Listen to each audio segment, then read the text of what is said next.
महाराष्ट्र के विधानसभा स्पीकर राहुल नार्वेकर ने फैसले से उद्धव ठाकरे गुट को तगड़ा झटका दिया है, तो वहीं एकनाथ शिंदे सरकार पर खतरे के सारे बादल छट गए हैं। स्पीकर के फैसले के बाद जो तस्वीर उभरकर सामने आई है उसके मुताबिक एकनाथ शिंदे और ताकतवर हो चुके हैं और उद्धव ठाकरे की झोली एक तरह से खाली हो गई है। हालांकि उद्धव गुट लगातार यह दावा कर रहा है और कर रहा था कि विधायकों की अयोग्यता पर फैसला पहले से फिक्स था। कुछ देर पहले स्पीकर राहुल नार्वेकर ने 16 विधायकों की अयोग्यता पर फैसला सुनाते हुए उद्धव गुट की दलीलों को खारिज कर दिया और स्पीकर ने शिंदे गुट के पक्ष में फैसला सुनाया।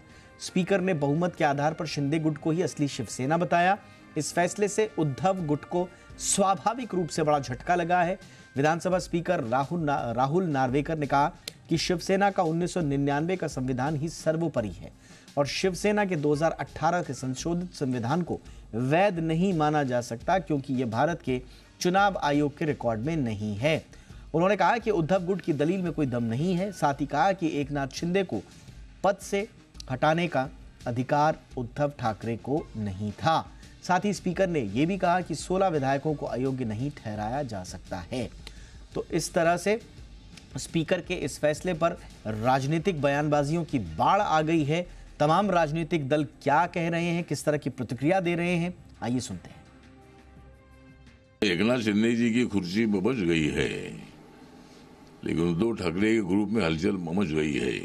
मतलब जो स्पीकर ने फैसला दिया है ये फैसला नियम के मुताबिक है, कानून के मुताबिक है। वही होता है जो मंजूर खुदा होता है। रिपब्लिक है देश के, फिर कहा गया वही होता है जो मंजूर कॉन्स्टिट्यूशन होता है। 2014 के बाद से एक नई परंपरा शुरू हुई है, वही होता है जो मंजूर अमित शाह और नरेंद्र मोदी होता है, और वही हम एक्शन में देख रहे हैं महाराष्ट्र में जिस तरीके से निर्णय लिए जा रहे हैं। सुबोध मिश्रा मेरे सहयोगी इस वक्त जुड़ चुके हैं ताजा अपडेट के साथ। सुबोध, हम प्रतिक्रियाएं तो देख रहे हैं, स्वाभाविक रूप से अपने अपने खेमे की अपनी अपनी दलीलें हैं, लेकिन आगे क्या? अब महाराष्ट्र की राजनीति किस दिशा में जा रही है? क्या उद्धव गुट की शिवसेना का अस्तित्व समूल रूप से खत्म माना जाए या वजूद तलाशने की कोशिश अभी भी होगी? जी बहुत अच्छा सवाल है। मैं आपको इसमें ये बता दूं कि अब जो है आगे का अगर जो फैसले की अगर बात की जाए तो जानकार जो बात करते हैं और जो ज़मीनी स्तर पे जो लोग काम कर रहे हैं उनका ये कहना है कि जो शिवसेना है, शिवसेना जो है वो शिव सैनिकों से बनी है। शिव सैनिक आज भी जो ठाकरे फैमिली है उसके प्रति काफ़ी ज़्यादा वफादार हैं। निश्चित तौर पे ये झटका लगेगा और ये बड़ा ही एक तरह से कन्फ्यूज़न वाली चीज़ें हैं कि आखिरकार असली शिवसेना कौन। लेकिन अगर बात कही जाए कि इस फैसले के बाद कहीं ना कहीं जो उद्धव ठाकरे हैं वो एक तरह से विक्टिम के तौर पे देखे जा रहे हैं। तो अब बड़ी बात ये होती है कि क्या उद्धव ठाकरे ये विक्टिम कार्ड खेल पाएंगे और खेलेंगे भी तो किस तरह से खेलेंगे। सबसे बड़ी बात यह है कि क्या वाकई जो ज़मीनी स्तर के जो वोटर्स हैं, जो शिवसेना के जो कट्टर वोटर हैं, जो कट्टर शिवसैनिक हैं, वो क्या वाकई ही टूटेंगे, कंफ्यूज होंगे, या फिर इस विक्टिम कार्ड को और ज़ोरों से जो है आगे बढ़ाया जा सकेगा और शिवसेना जो है उद्धव ठाकरे की है, भले ही उसको कोई भी चुनाव चिन्ह मिले या कुछ भी मिले, लेकिन जो शिवसेना के जो शिवसैनिक हैं वो पूरी तरह से ठाकरे जो फैमिली है उसके प्रति हमेशा वो रहे हैं, उनका झुकाव रहा है। तो उनके टूटने का जो संभावना कम है। हो सकता है कि ये बैक बाउंस हो और अगर जोर शोर से उद्धव ठाकरे और आदित्य ठाकरे अगर उन्होंने अच्छे से इस चीज़ को संभाला तो निश्चित तौर पे हो सकता है कि इलेक्शन में उनको इसका फ़ायदा भी मिल सकता है। बिल्कुल। और सुबोध, लेकिन अब सवाल ये है कि ऐसा लग रहा है कि कांग्रेस और ज़्यादा मुखर हो रही है, एनसीपी और ज़्यादा गोलबंद होकर ठाकरे गुट के साथ नज़र आ रही है। अब कोएलिशन जो राजनीति है वो किस तरह से स्वरूप लेगी? क्या हम ये माने कि जो महाअघाड़ी पुरानी थी अब वो और करीब आएगी, खास तौर से लोकसभा चुनावों से पहले? बिल्कुल, आपने जो बात कही है हर कोई जो ये राजनीति है, राजनीति में होता है मौके का, अपॉर्चुनिटी का सही तरह से फ़ायदा उठाना और कौन इसका फ़ायदा उठाता है। लेकिन आपको मैं बताऊं कि अगर इन तीन पार्टियों की बात करें, शिवसेना, उद्धव गुट की, कांग्रेस और एनसीपी की, राष्ट्रवादी कांग्रेस पार्टी की, तो आपको बताऊं कि सबसे अच्छी स्थिति में है वो प्रेजेंट में महाराष्ट्र में कांग्रेस ही है। क्योंकि जहां एक तरफ शिवसेना दो हिस्सों में बटी, वहीं दूसरी तरफ एनसीपी की भी हालत कोई बहुत अच्छी नहीं है। वहां पर भी जो शरद पवार और अजीत पवार का जो गुट है, उनके आपस के झगड़े हैं।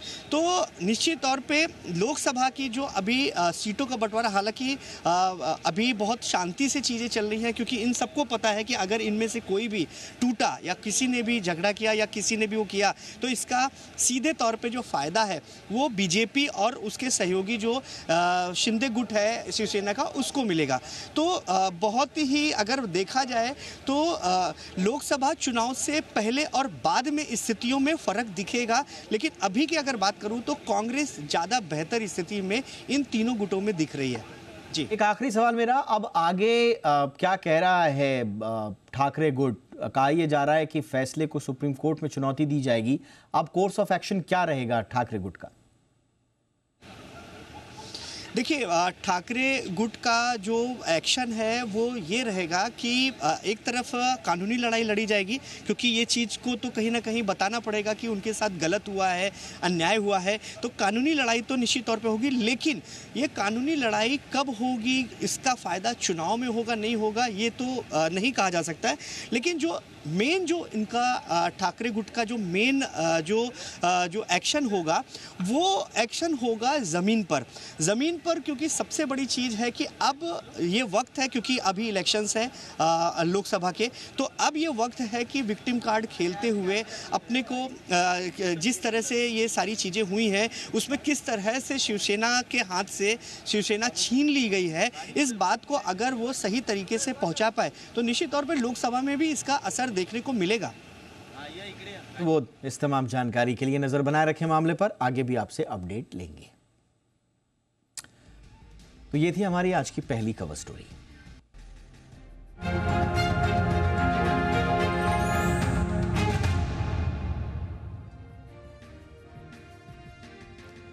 क्या आप बोतलबंद पानी पीने के शौकीन हैं? तो आपके लिए अच्छी खबर नहीं है, क्योंकि proceedings of the national academy of sciences नाम के जाने माने जर्नल में प्रकाशित एक रिसर्च में चौंकाने वाला खुलासा हुआ है।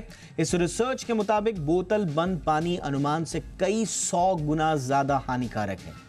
1 लीटर पानी में करीब 2.5 लाख प्लास्टिक के छोटे छोटे कण मौजूद होते हैं और इनमें से 90% नैनो प्लास्टिक कण हैं, जबकि बाकी माइक्रोप्लास्टिक कण हो सकते हैं। आज हम इस रिसर्च का विश्लेषण करेंगे, जानेंगे कि बोतल बंद पानी क्या वाकई में सेहत के लिए नुकसानदेह है, आपको कैसा पानी पीना चाहिए, और ये बोतल बंद पानी जो कि कहा जाता है कि चारों तरफ से सुरक्षित है, मिनरल वाटर है, बहुत ही सेफ वाटर है, अगर इसके अंदर प्लास्टिक के कण मौजूद हैं तो वो हमारे शरीर को किस तरह से नुकसान पहुंचा रहे हैं, इस पर होगी मेहमानों से खास बात, विस्तार से बात। पहले रिपोर्ट।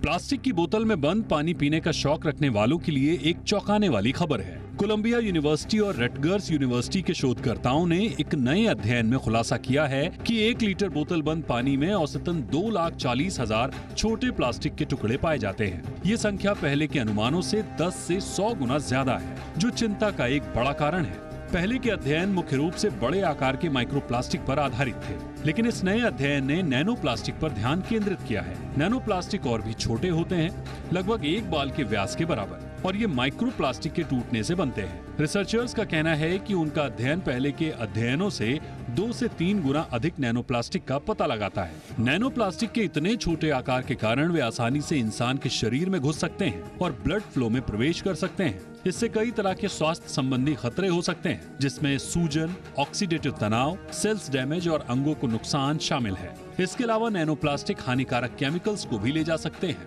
जिससे स्वास्थ्य जोखिम और बढ़ जाता है। रिसर्चर्स ने अमेरिका में बेचे जाने वाले बोतल बंद पानी के 3 लोकप्रिय ब्रांड्स का टेस्ट किया और 100 नैनोमीटर आकार के प्लास्टिक कणों का विश्लेषण किया। रिसर्च में पाया गया कि इन बोतलों में नैनोप्लास्टिक का स्तर काफी अधिक था। यह अध्ययन बोतल बंद पानी के प्लास्टिक के खतरों के बारे में हमारी समझ को बढ़ाता है और इस बात पर जोर देता है कि प्लास्टिक का उपयोग कम करना कितना महत्वपूर्ण है। ऐसे में बोतल बंद पानी के बजाय साफ पानी पीने को प्राथमिकता देना सबसे अच्छा विकल्प है। इसके अलावा प्लास्टिक की बोतल का इस्तेमाल बार बार न करें। प्लास्टिक के इस्तेमाल को कम करके हम न सिर्फ पर्यावरण की रक्षा कर सकते हैं बल्कि अपने स्वास्थ्य को भी सुरक्षित रख सकते हैं। ये रिसर्च एक चेतावनी है कि प्लास्टिक के खतरों को हल्के में नहीं लिया जा सकता है। हमें अपने जीवन में प्लास्टिक के इस्तेमाल को कम करने के प्रयास करने चाहिए और स्वस्थ विकल्पों की ओर बढ़ना चाहिए। तभी हम एक सुरक्षित और स्वस्थ भविष्य की उम्मीद कर सकते हैं। ब्यूरो रिपोर्ट, जी मीडिया। बहुत ही खास मेहमान इस वक्त हमारे साथ इस खास चर्चा के लिए जुड़ चुके हैं। डॉक्टर अंशुमान कुमार हमारे साथ जुड़ चुके हैं, सीनियर ऑन्कोलॉजिस्ट हैं। बहुत बहुत स्वागत है डॉक्टर अंशुमान आपका हमारे शो पर। और हमारे साथ हैं प्रीति महेश, चीफ प्रोग्राम कोऑर्डिनेटर हैं टॉक्सिक लिंक्स की। बहुत बहुत स्वागत है आपका हमारे शो पर प्रीति। मैं प्रीति चर्चा की शुरुआत आपसे ही करना चाहूँगा। कोलंबिया यूनिवर्सिटी के एनवायरमेंटल केमिस्ट हैं नेक्सिन कियान और उनकी टीम जो इस जर्नल में इनकी स्टडी पब्लिश हुई है। इससे पहले हमने सुना तो था कि बोतल बंद प्लास्टिक की बॉटल्स में, बाकी जगह भी नैनो प्लास्टिक के छोटे छोटे कण पाए जाते हैं, लेकिन ये रिपोर्ट बहुत चौंका रही है इसलिए कि एवरेज जो पार्टिकल्स की संख्या जो बताई जा रही है वो 2.5 लाख के आसपास है। ये कितना घातक है, इसका मायने क्या है एक आम आदमी के लिए?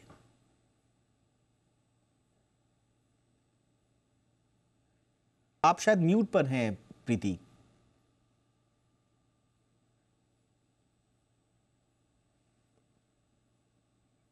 ये जो प्लास्टिक के कण हैं जो पानी में पाए जाते हैं, इस पे चर्चा काफी सालों से हो रही है, 7-8 साल से। बट जो चर्चा हुई है आज तक वो माइक्रो प्लास्टिक को डिटेक्ट करी है। इंडिया में भी काफी इस तरह की शोध हुई है, हमने भी की थी शोध इसके पहले। और वो जो कि यहाँ पे लिमिटेशंस है टेस्टिंग की, माइक्रो प्लास्टिक या माइक्रो लेवल तक ही उस पे शोध हो पाया था। तो ये नैनो लेवल पे जो शोध हुआ है वो बहुत ही शॉकिंग है। और ये शुरुआत है। और ये बोतलों में जो पाया जा रहा है, ये अगर नैनो प्लास्टिक बाकी पानी में भी टेस्ट किया जाएगा तो मुझे यकीन है कि वो बाकी मीडियम में भी पाया जाएगा। तो ये प्लास्टिक के सिर्फ कणों की बात नहीं है, प्लास्टिक में जो केमिकल्स होती हैं उनके बारे में भी ये बहुत चिंताजनक बात है। इस पे भी शोध बहुत ज्यादा जरूरी है। तो आप कह रहे हैं कि माइक्रो प्लास्टिक के बारे में तो पहले से स्टडीज थी, लेकिन ये जो नैनो प्लास्टिक पार्टिकल्स इसमें आए हैं, ये क्यों घातक होते हैं प्रीति हमारे शरीर के लिए? किस रूप में नैनो प्लास्टिक घातक हो सकता है? जैसा आपने कहा, माइक्रो प्लास्टिक जब टूटता है तो वो नैनो प्लास्टिक बनता है। इसका अर्थ ये है कि नैनो प्लास्टिक जो होता है वो बहुत ही छोटा होता है, बहुत ही छोटे कण हैं और वो शरीर में कहीं भी पहुंच सकता है। तो इसकी जो सबसे ज्यादा खतरनाक बात ये है, इसकी साइज है। जो इसकी जो छोटे साइज है वो इसको कहीं भी पहुंचा सकता है, शरीर के कोई भी अंग में, खून में, ब्रेन में। ये ऑलरेडी आप देखेंगे तो इस तरह का शोध हो रहा है जहां ह्यूमन बॉडी में या शरीर में पाया गया है प्लास्टिक। माइक्रो प्लास्टिक लेवल तक डिटेक्शन हुई है, बट ये नैनो जो लेवल पे बात आ गई है उस पे ये बहुत ही खतरनाक हो गया है, क्योंकि ये शरीर में कहीं भी पहुंच सकता है। और जैसा मैंने कहा, ये सिर्फ प्लास्टिक के पहुंचने की बात नहीं है, प्लास्टिक में जो केमिकल होगा वो भी वहां पहुंच रहा है। तो ये जो केमिकल ऐड किए जाते हैं प्लास्टिक में, वो भी आपके ब्रेन में और वो भी आपके ब्लड में पहुंच रहा है। तो ये एक बहुत ही ज्यादा गंभीर बात है, सोचने की बात है और बहुत ही खतरे की बात है। मार्च 2022 में एक रिपोर्ट आई थी जब माइक्रोप्लास्टिक्स का ह्यूमन ब्लड में पहली बार होने का पता लगा था और उस वक्त पूरी दुनिया में सकते में थी कि ह्यूमन ब्लड में तक माइक्रोप्लास्टिक आ गए हैं। और अगर ये नैनो प्लास्टिक तक बात चली गई है तो फिर कितना गंभीर हो सकता है ये इशू, आप समझ सकते हैं। इसीलिए पूरी दुनिया में इस रिसर्च पर आज चर्चा हो रही है। डॉक्टर अंशुमान, आप अपने हिसाब से किस तरह से बयां इसे करेंगे सर? आपका ऑब्जर्वेशन क्या है? ये कितना गंभीर विषय है, कितना महत्वपूर्ण शोध है? जी, डोभाल साहब देखिए ये समस्या पहले से बरकरार थी। विज्ञान में जैसे-जैसे टेक्नोलॉजी इम्प्रूव होती है, रमन टेक्नोलॉजी से इसको हम डिटेक्ट करते हैं, तो जितने सूक्ष्मतम पार्टिकल पे जा सकते हैं उतना हम जा रहे हैं। 10 to power -6 means micro particles. इसको जब ढूंढा तो पता चला human stomach has become ocean of plastic, मतलब पेट के अंदर जमा हुआ और कुछ फ्रेगमेंट टूट के गए हों जिसको हमने पहले 2022 की रिपोर्ट आपने कही डिटेक्ट हुआ। अब टेक्नोलॉजी और इंप्रूव हुई, अब हो गया 10 टू पावर -9, मतलब माइक्रोप्लास्टिक से 1000 गुना छोटा पार्टिकल इसका आपने निकाला। 3 बैरियर है हमारे शरीर में जिससे प्रमुख तौर पे ये प्लास्टिक अब्जॉर्ब होते हैं। स्किन के थ्रू, जब इंसान कुछ खाता है तो स्टमक मतलब इंटेस्टाइन की लाइनिंग के थ्रू, और जब श्वास लेता है तो फेफड़े के थ्रू, और ये सर्कुलेट होके आपके हार्ट में, ब्रेन में, जिसमें बैरियर लगा हो, एक तरह से फिल्ट्रेशन होता है जो इन चीजों को जाने नहीं देता था। लेकिन 10 टू पावर -9 का नैनो पार्टिकल उसको भी क्रॉस कर गया, हार्ट अटैक बढ़ाया, स्ट्रोक बढ़ाया, जो जो ऑर्गन नॉर्मली प्लास्टिक से अफेक्ट नहीं हो रहे थे वहां पर जाके इन्फ्लेमेशन, जिसको हम कहते हैं सूजन या ऑक्सीडेटिव तनाव जो आपके पैकेज में चला, ये सारी चीजें करने लगा। बहुत सारी समस्याएं बढ़ी, साथ में एंडोक्रीन डिस्ट्रप्टर का भी काम किया, खास करके महिलाओं में एस्ट्रोजन लाइक हार्मोन मिमिक किया। ब्रेस्ट कैंसर, एंडोमेट्रियल कैंसर, इसके केसेस बढ़ रहे हैं, बहुत तेजी से बढ़ रहे हैं। तो ये पूरा सिस्टम क्यों इतना खुला, आप देखिए दोनों बातों को, बॉटल्ड और दूसरा प्लास्टिक के पाइप में घर में पानी सप्लाई हो रहा है, पॉलीविनाइल क्लोराइड, वो भी लीच होके आ रहा है, खास करके पाइप एक्सपोज है आपके अपार्टमेंट में, वहां से लीच हुआ।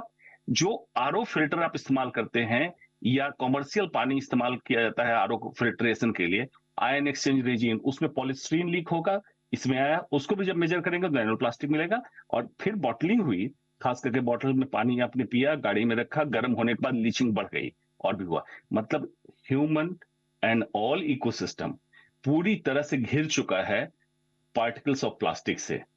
अब चर्चा तो होगी, हेल्थ हजार्ड भी है, लेकिन क्या इस पे ग्राउंड लेवल पे कोई कार्रवाई हो रही है? पहले भी आपके शो में आप ही थे, मैंने कह चुका हूं 3 स्तर पर कार्रवाई की जरूरत है। नहीं करेंगे तो ये बहुत बड़ा एटम बॉम्ब है जिसमें कैंसर और अन्य बीमारियों से इंसान उस पर बैठा है, किसी ने फट सकता है। आपने बिल्कुल सही कहा कि रिसर्च आती है, उस पर चर्चा भी हो जाती है, मेन स्ट्रीम मीडिया में तो चर्चा भी नहीं होती साहब। चलिए, हमने बीड़ा उठाया हुआ है कि कंज्यूमर की हेल्थ की हम बात करेंगे, हमने चर्चा कर ली, लेकिन सवाल ये है कि ये बोतल बंद पानी मैन्युफैक्चर करने वाली तो बड़ी बड़ी कंपनीज हैं, इनके गले में अगर ये बिल्ली हैं तो इनके गले में घंटी बांधेगा कौन, ये तो बहुत बड़ा सवाल है। प्रीति,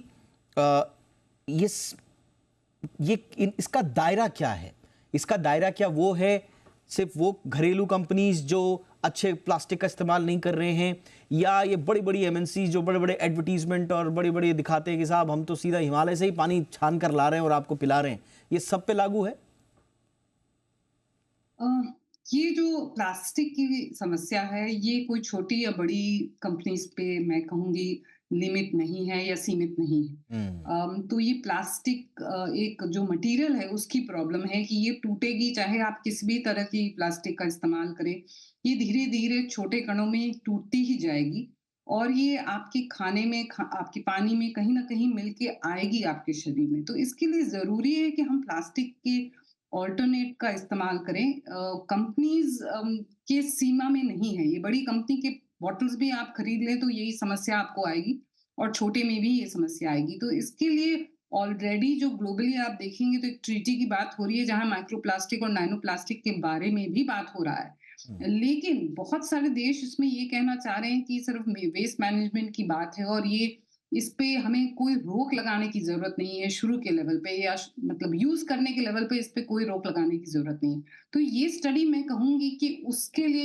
ये ट्रीटी के डिस्कशन को भी काफी आगे तक ले जाएगी, क्योंकि ये दिखा रहा है, क्लियरली हमें दिखा रहा है कि प्लास्टिक जो है ये सिर्फ वेस्ट मैनेजमेंट का इशू नहीं है, ये एक इनहेरेंटली एक मटेरियल का इशू है, ये एक समस्या है जो हमारे हेल्थ को काफी इम्पैक्ट कर रहा है। तो मुझे लगता है ये जो शोध है ये काफी मैं कहूँगी समय पे भी आया है, क्योंकि ये ग्लोबल ट्रीटी की ऑलरेडी डिस्कशन चल रही है और उसमें माइक्रोप्लास्टिक और नॉन प्लास्टिक के बारे में बात हो रही है। तो ये कंपनियों पे भी काफ़ी प्रेशर डालेगा कि ये जो अपने फ़िल्ट्रेशन के प्रोसेस लगा रहे हैं, उसमें किस तरह की समस्या हो रही है, प्लास्टिक का कितना इस्तेमाल हो रहा है, जिसके कारण ये नैनो प्लास्टिक पानी में भरता जा रहा है। ये आपकी बहुत इंपॉर्टेंट बात मुझे एक लगी। इनफैक्ट मुझे इस बात ने थोड़ा सा सोचने पर मजबूर भी किया कि एक्चुअल में हम प्लास्टिक को पूरा का पूरा समस्या जोड़कर देखते हैं वेस्ट मैनेजमेंट से, और जब हम प्लास्टिक कहते हैं तो फिर प्लास्टिक के आगे हम कचरा लगा देते हैं, और फिर जब कचरा लगाते हैं तो फिर वो वेस्ट मैनेजमेंट में आ जाता है।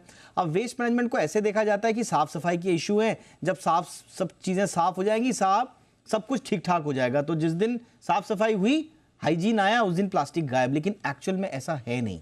ये एक्चुअल में डॉक्टर अंशुमान, ये कितनी इंपॉर्टेंट बात प्रीति ने कही कि ये वेस्ट मैनेजमेंट का इशू नहीं है, ये एक मटेरियल का इशू है। और मटेरियल साफ सफाई हो ना हो, कचरा हो ना हो, आपके घर में, आसपास, आपके पेट में, आपके ब्लड में पहुंच चुका है। जी, आप ही के चैनल पे पिछले साल चर्चा में कोई आए थे जो प्लास्टिक ग्रुप को सपोर्ट कर रहे थे, उन्होंने यही कहा था कि वेस्ट मैनेजमेंट का इशू है। तब भी उनसे इसी पर चर्चा हुई थी कि जस्ट वेस्ट मैनेजमेंट इशू नहीं है। जब प्लास्टिक शोध करके मार्केट में लाया गया था तो इसके इनोवेटर ने कहा था, न ये जलेगा, न गलेगा, न सड़ेगा। तो ये तो बड़ा अच्छा लगा उस समय, लेकिन ये पूरी तरह वातावरण में मौजूद रहेगा और हमारे इकोसिस्टम को, ह्यूमन, पेड़ पौधे, अंडरग्राउंड वाटर, जलाशय, एक्वेटिक एनिमल्स लाइक मछलियां, क्रैब्स, इन सब में प्लास्टिक पहुंचेगा। गाय के दूध में प्लास्टिक आएगा, ये किसी ने सोचा नहीं था, क्योंकि न जलेगा, न गलेगा, न सड़ेगा।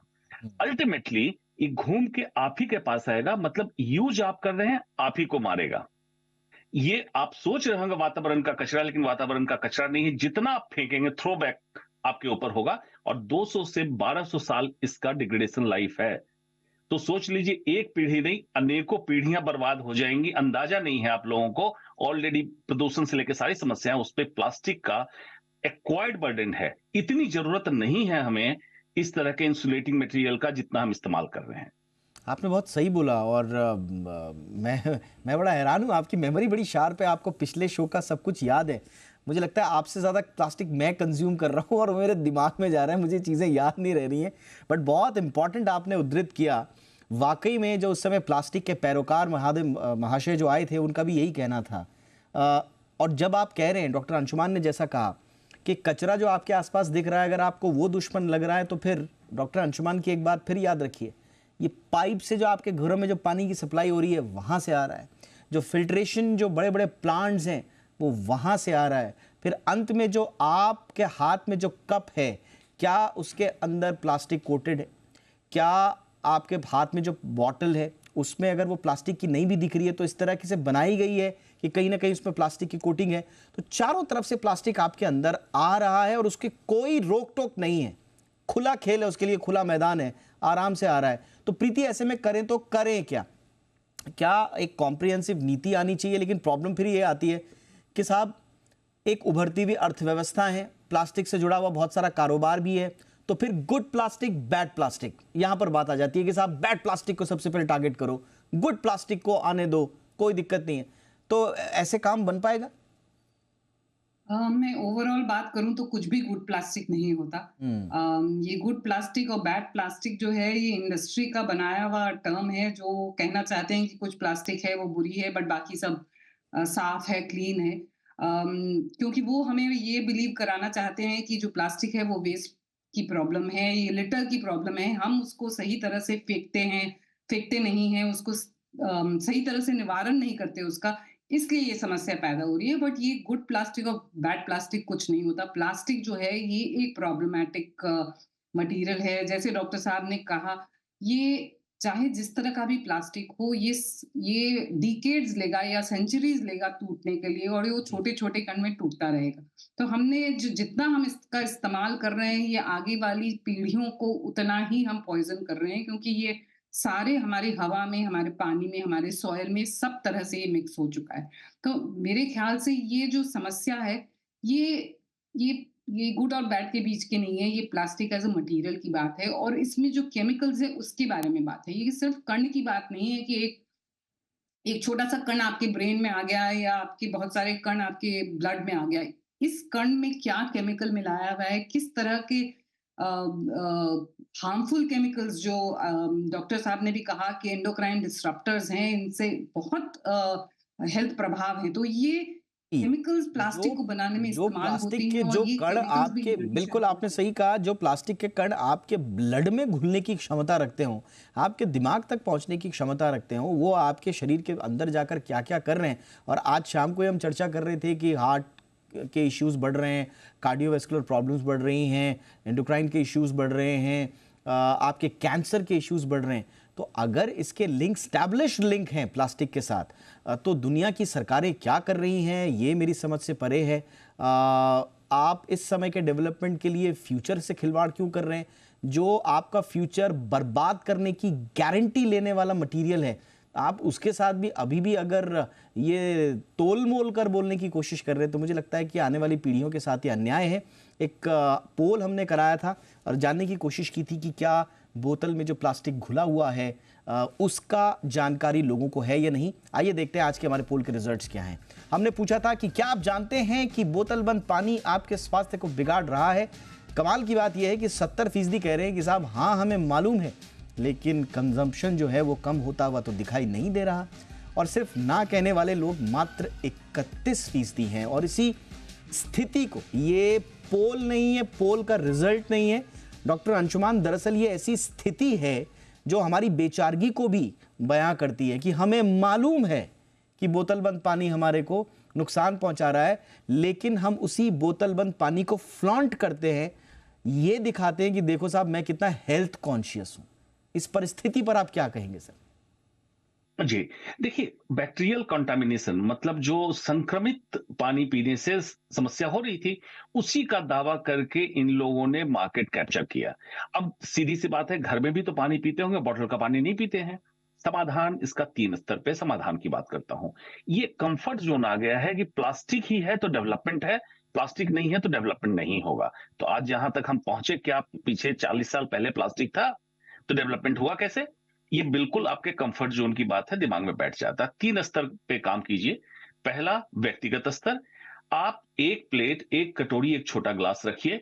आपके चाय के प्लास्टिक के ग्लास आउट, चम्मच आउट, आपको खाने की प्लास्टिक की प्लेट, प्लास्टिक का रैप जो आपके करके ब्रेकफास्ट आता, सारा आउट आपके लाइफ से। तो आप डायरेक्ट माइक्रोप्लास्टिक्स के पार्टिकल, नाइनोप्लास्टिक के पार्टिकल लेना बंद कर चुके हैं।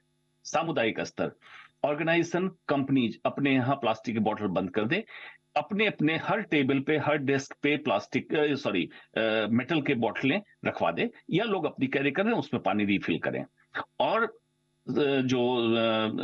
सरकार के स्तर पे ट्रीटी से लेके, मतलब इंटरनेशनल लॉ से लेके कंट्री के लॉ, कंट्री तो बहुत सारे कंट्री ने बंद कर दिया, कुछ स्टेट ने बंद किया है, नो प्लास्टिक कर दिया। अगर इस पे वाकई वो समझते हैं, स्वास्थ्य को प्रायोरिटी, प्राथमिकता देना चाहते हैं, तो इस पे करें। लेकिन उनसे उम्मीद हमारी इसलिए कम होती है कि वो हैंड इन ग्लव्स होते हैं स्वयं बिग बिजनेस टाइकॉन के साथ। तो पहले व्यक्तिगत और सामुदायिक चालू करें, उसके बाद देखते हैं सरकार का क्या रवैया रहता है। एब्सोल्युटली। देखिए 90 के दशक में जब हमने आंख खोली तो पाया कि प्लास्टिक इज एवरीवेयर, हम सुनते थे और कहा जाता था कि देखिए जाग जाइए, चेत जाइए। फिर 2000 का दशक आया जिसमें बताया गया कि माइक्रो प्लास्टिक्स आर एवरीवेयर, अब नैनो प्लास्टिक्स आर एवरीवेयर। और एवरीवेयर का मतलब ये है कि आपके आसपास ही नहीं बल्कि आपके शरीर के भीतर तक घुस चुके हैं। आपके खून में प्लास्टिक है, आपके दिमाग में प्लास्टिक है। जैसा सर ने बताया कि आपका उदर यानी कि आपका जो पेट है वो खुद एक समंदर बन चुका है। सब जगह प्लास्टिक है और ये प्लास्टिक गारंटी ले रहा है कि ये हमें बर्बाद कर देगा, लेकिन उसके बावजूद हम अभी तक आंखें मूंदे हुए हैं। कब आंखें खोलेंगे, किस रूप में खोलेंगे? बहुत सिंपल से समाधान है जो दोनों गेस्ट ने बताए, स्पेशली डॉक्टर अंशुमान ने 3 स्तर पे जो इम्प्लीमेंट करने के लिए ज़रूरत बताई है, उससे इम्प्लीमेंट करना क्या कोई रॉकेट साइंस है? शायद नहीं, लेकिन शायद हमारी इच्छा शक्ति नहीं है अभी। ये इच्छा शक्ति कब जागेगी उस दिन का इंतज़ार हमें भी रहेगा। फिलहाल बहुत बहुत शुक्रिया doctor Anshuman Kumar, thank you so much. हमेशा की तरह आप इस मुद्दे पर बहुत अच्छे से समझाते हैं, thank you so much sir. Preeti ji बहुत बहुत शुक्रिया, अच्छे से आपने डॉट कनेक्ट किए, थैंक यू सो मच वक्त निकालने के लिए आप दोनों का। मंत्री प्रहलाद जोशी ने कहा है कि इस साल कोयले की कीमत नहीं बढ़ने जा रही है, जी बिजनेस के मैनेजिंग एडिटर अनिल सिंघवी से एक्सक्लूसिव बातचीत में प्रहलाद जोशी ने कहा कि अब तक 20 क्रिटिकल मिनरल्स खदानों की नीलामी हुई है और मार्च तक 30 और क्रिटिकल मिनरल्स खदानों की नीलामी होगी। इस साल आप 2024 में क्रिटिकल मिनरल्स की और कितनी माइंस ऑक्शन करने का प्लान कर रहे हैं? I think by March we should be able to do another 30. अच्छा, okay. I'm not sure. I'm not very much sure, but around all put together in 23-24 you can say 50 critical deep-seated and rare earth all put together. It will be around 50 mines we want to auction this time, and that is a very big number for the first year itself. And that was the target of Prime Minister. I would like to, when we were talking about the critical minerals, once Prime Minister asked me, तो हमारे critical mineral हमारे पास कितना है? तब मैंने बताया तो देखना पड़ेगा। PM साहब ने बोला पहले critical minerals का लिस्ट बना दो। तो ये सब प्रश्न शायद बाकी लोगों को ये फ्लैश नहीं होता है। जब हम critical minerals का चर्चा के लिए मैं गया था, तब PM first question was which I never imagine, कितना क्रिटिकल मिनरल्स है देश के लिए, हमारा देश के लिए कितना critical minerals, number of critical minerals. तब मैंने बोला मैंने नहीं देखा हूँ। तो तब मैं तुरंत हमारे ऑफिसर्स को पूछा जी हमारे देश के लिए कितना क्रिटिकल मिनरल्स, कितना critical minerals, number of critical minerals कितना है जी। तब उन्होंने बोला हमने देखा नहीं। तब मैंने उसी टाइम बोला आप पहले क्रिटिकल भारत के लिए what are the total number of critical minerals और वो कौन है ये तो पता करो, बाद में हम आगे बढ़ेंगे। अभी तो उसके बाद हमने 30 क्रिटिकल मिनरल्स हमने आइडेंटिफाई किया, उसमें 24 भारत में है, उसमें 2 अभी तो जो हमने ऑक्शन किया उसमें लिथियम भी है, लिथियम भी हमने अभी ऑक्शन में लगाया हुआ है। So this is what the how approach of prime minister Shri Narendra Modi. And also we have for the first time we are auctioning deep-seated critical rare earth mineral but from the central government. Otherwise the state government, many of the state government, they are not able to go for the auction because auction is also a difficult and complicated process. So that's why we have taken up the responsibility and we are doing it. वैसे आपने कहा भी कि 350 साल के लिए हमारे पास कोल reserve है, निकालना एक जरूर चैलेंज है। पिछले साल मई 2023 में कोल इंडिया ने 5 साल के बाद थोड़े कोयले के दाम बढ़ाए हैं, वो भी G2 से G10 की जो ग्रेड है उसमें। सर क्या और कोयले के दाम बढ़ाने की गुंजाइश है कोल इंडिया द्वारा, क्योंकि जिस तरह की डिमांड है उसको देखते प्राइसिंग पावर तो है, बढ़ाएंगे? नहीं, ये तो जो कुछ भी किया है वो तो मेनली वो मेटलर्जिकल एक कुकिंग कोल के साथ जो ब्लेंड करते हैं ना, वो हाई क्वालिटी कोल का थोड़ा कुछ बढ़ाया है। लेकिन बाकी जो आम लोगों के लिए बिजली सप्लाई करने के लिए जो कुछ भी कोयला यूज़ करते हैं वो G7 का हो, G8 का हो, G9 का हो, G10 का हो, उसमें कोई बदलाव नहीं हुआ है। आगे भी हमारा सोच पे वो नहीं है। खिलाड़ी होना अपने आप में फिटनेस की गारंटी होती है, लेकिन हैरानी की बात यह है कि पिछले 1 साल के अंदर क्रिकेट के मैदान में आधा दर्जन से ज्यादा खिलाड़ी हार्ट अटैक के चलते दम तोड़ चुके हैं। आखिर क्यों खेल के मैदान में अचानक कोलैप्स कर जाते हैं खिलाड़ी? देखिए इस रिपोर्ट में।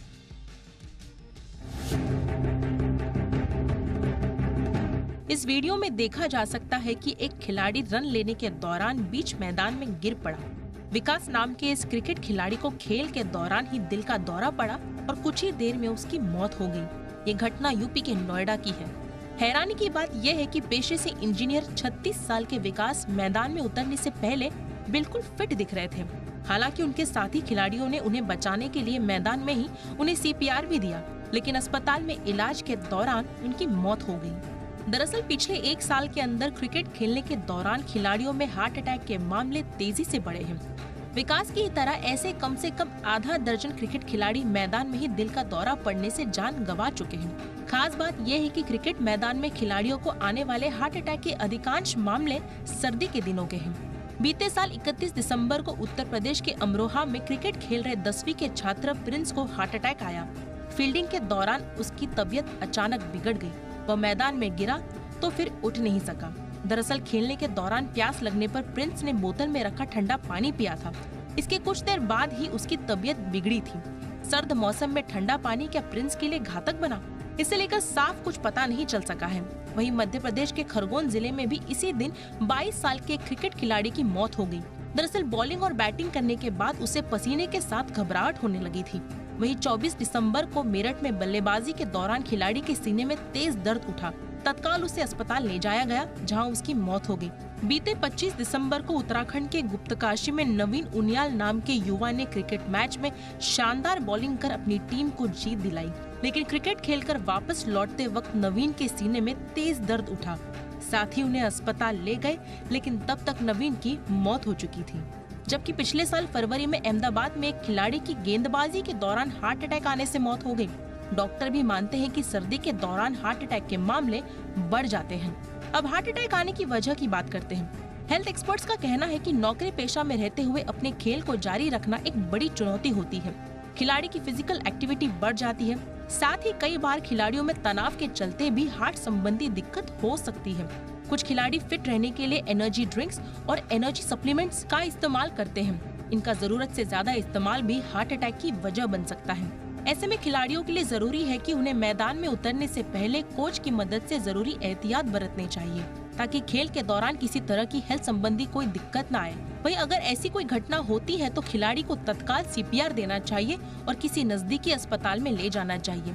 इससे खिलाड़ी की जान बचाई जा सकती है। फिलहाल तो हार्ट अटैक के खतरे को कम करने में हेल्दी डाइट और लाइफस्टाइल का होना भी बेहद जरूरी है। ब्यूरो रिपोर्ट, जी मीडिया।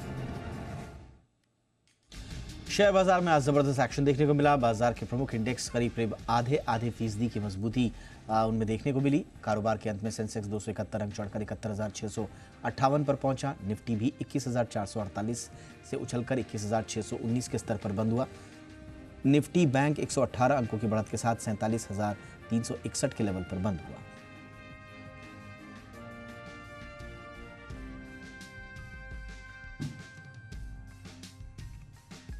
भारत में डिफेंस कंपनियों के लिए आगे और बड़े मौके बनेंगे, ये कहना है रक्षा सचिव गिरधर अरमाने का। उनसे खास बातचीत की जी मीडिया संवाददाता अनुवेश रथ ने।